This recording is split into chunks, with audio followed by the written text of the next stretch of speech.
Hello, this part of the lecture is about different treaties that relate to sources of law. For example, on this slide, we've got the European Convention on Human Rights, we have the Universal Declaration of Human Rights, we have the UN Declaration on the Rights of the Child, we have the Paris Agreement in climate change, and we have NATO and the World Bank, and IMF. So we've got a lot of different treaties, and there are many, many more different treaties that parliaments, meaning the government, sign and are ratified through legislation. We are, as a country, subject to international law.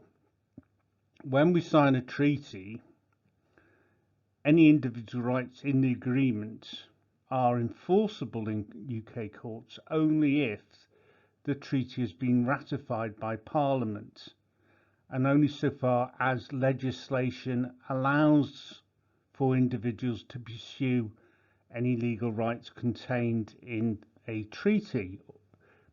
So basically, parliamentary sovereignty applies just the same as it always did and is supreme. And if Parliament says that a part of international law doesn't apply because that's their will, then the courts will enforce that will. And that was confirmed many years ago in 1971, Attorney General Blackburn, when Lord Denning, Master of the Rolls, established the principle of parliamentary sovereignty in relation to joining the common market.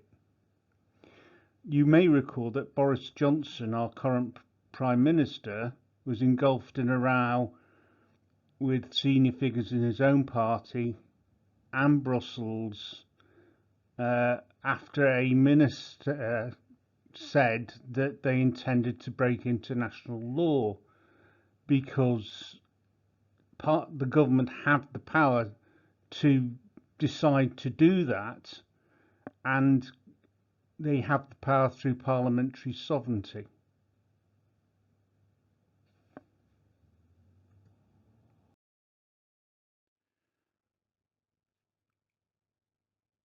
Bet you can't recognise which one of them is the British Prime Minister.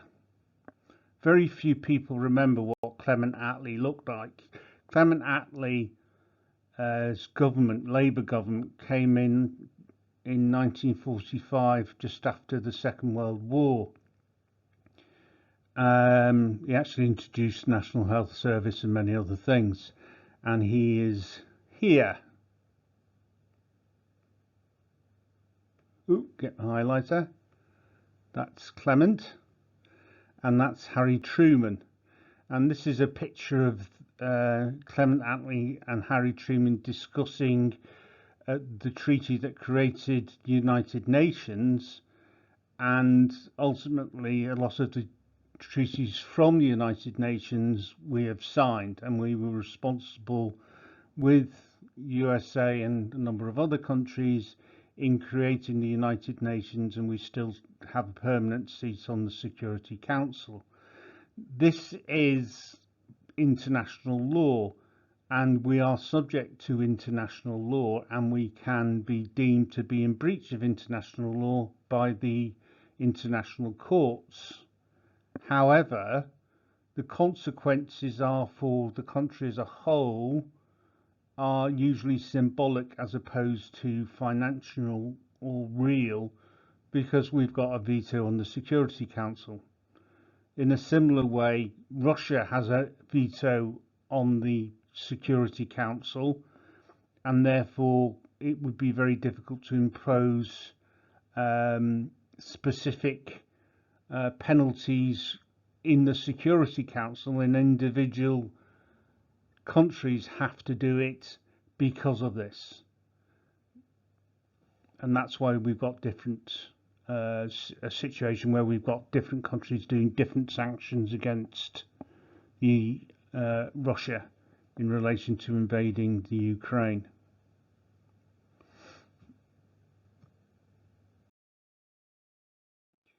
Our next topic is to talk about categories of law. There are two main categories of law. Civil law, which covers things like disputes about wills and trusts, civil wrongs or civil torts like negligence and nuisance and trespass, contract law, which deals with contracts between parties and other forms of financial compensation. Then we've got the second main category, which is criminal law.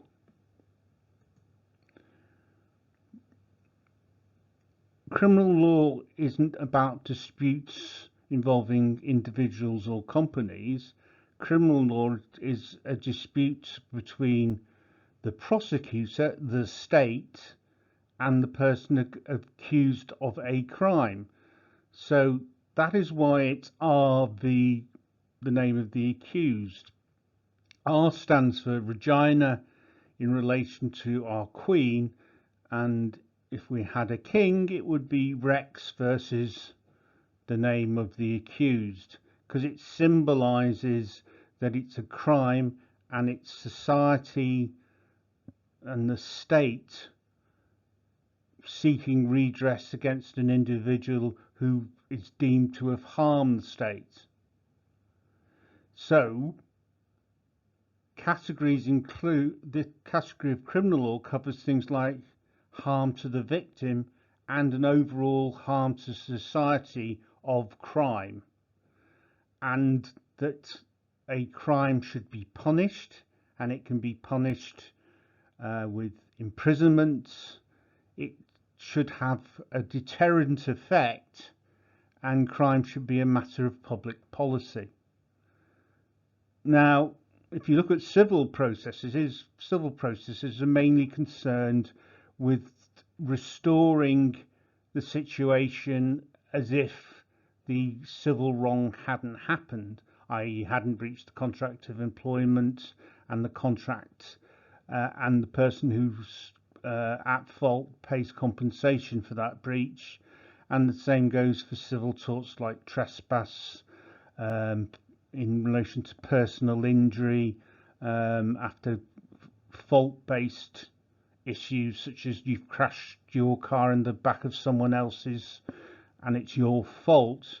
Your insurance company will pay compensation for the injuries caused by your negligence, and that's where personal injury claims come from. They come from negligence, and that's a civil tort.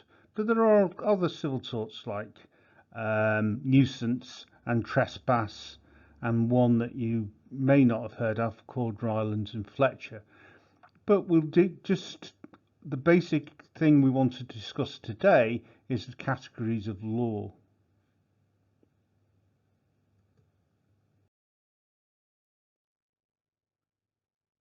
In a little bit more detail, in a civil dispute, the dispute is between the person who complains, who is known as either the claimant or the plaintiff, and the person who responds to that complaint is known as the respondent, because they're responding, or the defendant. So how does the process start? The claimant writes a written complaint which goes to the civil courts or the tribunal, and the civil courts or tribunal sends the written complaint to the respondent, who is given time to respond to the complaint in writing. There we go. So let's look at that process here. We've gone from the claimant, we've taken the written complaint, we've served it on the court or the tribunal, and they've sent it for a response to the respondents, and the response goes back and then arrives back at the claimant, who knows what their defence now is. The tribunal, which is the black, or the court, civil courts like the county court or the high court, will issue directions on how to conduct the proceedings. They'll order things like exchange of documents, exchange of loss, schedules of loss we call that, and exchange of other information and witness statements before the trial. And they'll give directions on when they expect these things to be done, or the procedures themselves, the civil procedures that already are written down, will apply.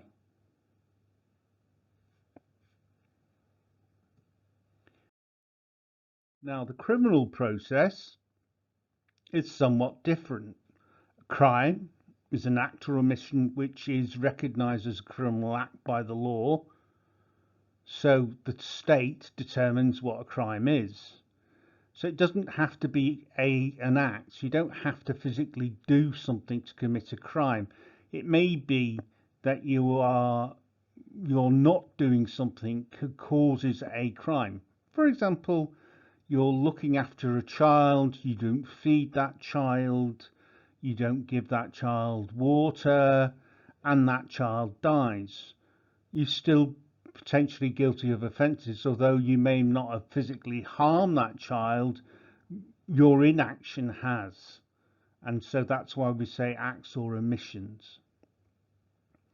The state determines what a crime is, and most crimes have at their core need are basically attempts to protect society from wrongdoing by an individual and to protect property.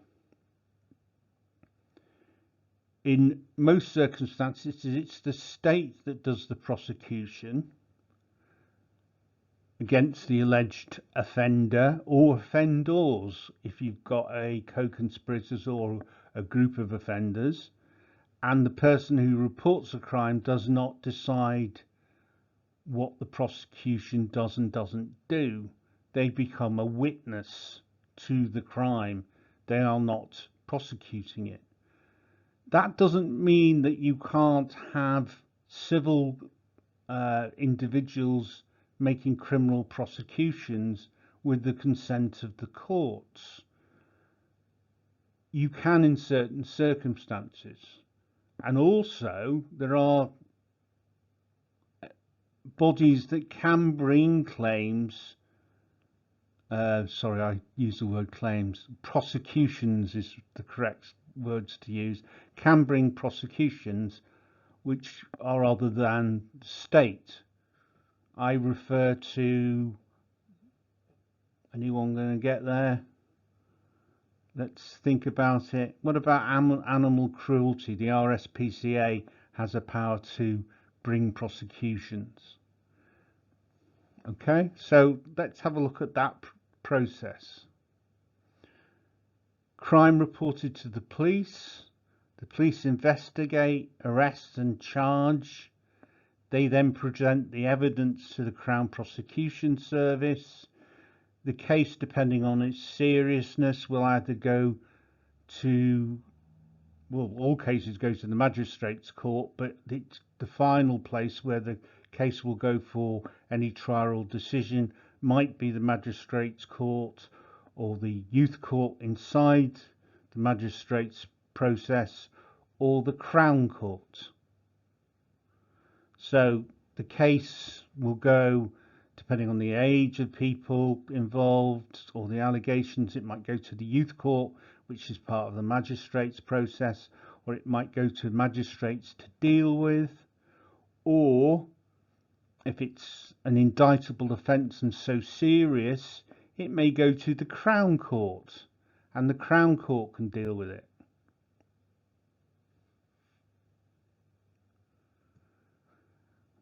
Then there is a plea by the defendants, sorry, the accused. I keep calling them defendants, I shouldn't because it's not civil. The accused will plead either guilty or not guilty. If they go to trial, there'll be a trial, and they'll either be determined that they are guilty or not guilty. Not guilty and they're acquitted. Guilty, they're sentenced. And they can be sentenced to imprisonment, like these poor fingers were, or they can be sentenced to a community order or fine. So this is the process.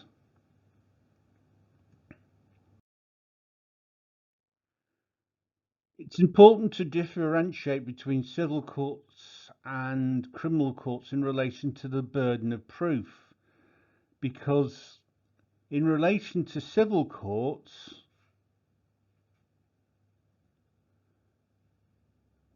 the burden of proof is on the balance of probability. In other words, it's a lower burden of proof. The person making the allegation only has to show that it's more likely than not that these things occurred, not that anyone has to be sure. Whereas in a criminal case, sure or proof beyond a reasonable doubt is almost at 100% sure, but not quite. It's sure apart from really bizarre or silly circumstances, as sure as you can be. So sure or proof beyond a reasonable doubt. So it would have to be an unreasonable doubt for you to find and ignore. So that we're talking a tiny percentage from 100% sure for a criminal case to have sufficient proof. Whereas in a civil court, the proof is only 51%. On the balance of probability, it is more likely than not.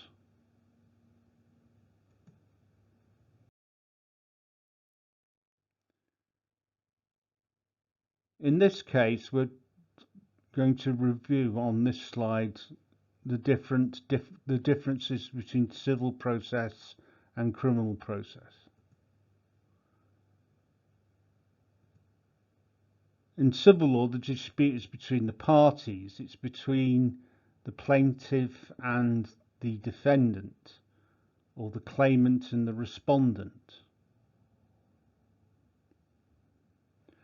The normal penalty, if the respondent loses, is to pay compensation to put the claimant in the position that they are justly compensated for their loss, and in personal injury cases, for their pain and suffering.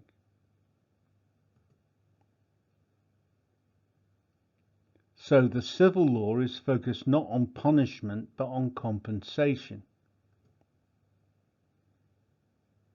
In civil cases, the parties have to prepare their own cases and they have to instruct lawyers, and in most cases they don't get legal aid. So they have to pay for it, quite often through insurance or on the basis of no win, no fee.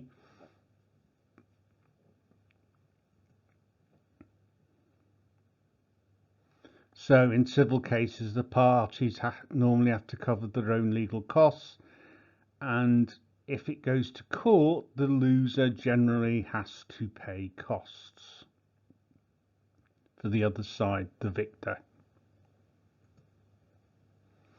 The burden of proof is different in civil and criminal disputes. In civil disputes, the burden of proof is on the balance of probability. Is it more likely than not? 51%, if you like. And in criminal cases, it's proof beyond a reasonable doubt, being sure, which is almost 100%.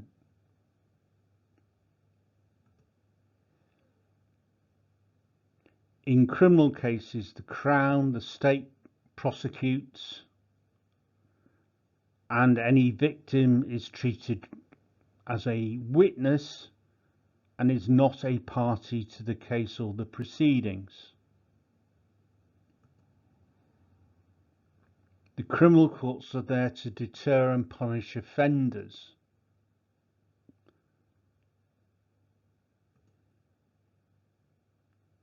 In criminal proceedings, the CPS, the Crown Prosecution Service, prepare the case with the assistance of the police, not the witness, not the injured party.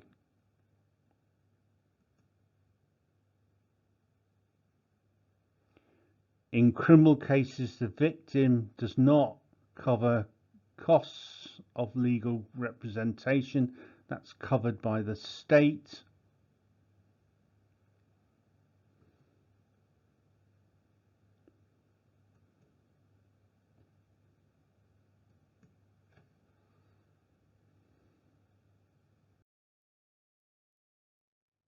So the next lesson is on contract law, and that will be discussing the basis of what constitutes a contract and what doesn't constitute a contract.